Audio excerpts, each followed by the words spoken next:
In this example, we want to analyze the function's absolute value of x and 1 over x to see if they are one-to-one and explain why that's the case. So one-to-one means that if I have two different inputs, I am guaranteed to get two different outputs. Or the other way around, if the output values from the function are equal at two different points, those two different points are actually the same. So for h of x, we notice that h of 1 and h of minus 1 give me the same value, as in they both give me the value 1. Therefore, I have two input values that give me the same output, so my function is not one-to-one.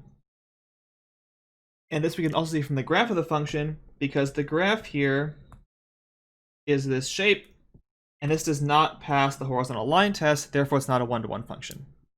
Now what about f? Well, graphically, this function should be one-to-one. How do we see that? Well, the graph here looks like this. And we can see that for any horizontal line we draw, it only touches the graph at most once. There is no horizontal line that passes through the graph twice. But how do we see this algebraically? Well, let's take x and y, and let's assume that f of x is the same thing as f of y. We want to then show that x has to be the same as y. Well, if fx equals f of y, then 1 over x equals 1 over y. And since neither x and y are 0, otherwise this is not defined, then I can cross multiply here. And if I cross multiply, I get that y equals x.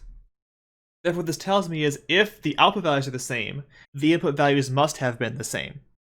So same output implies same input. That's a one-to-one function. And so that's how you can think about showing that a function is one-to-one, by looking at if I take the same output value, am I forced to have the same input? And that's what it means to be one-to-one. If the output values match, then the input values are forced to match. There's no other way around it.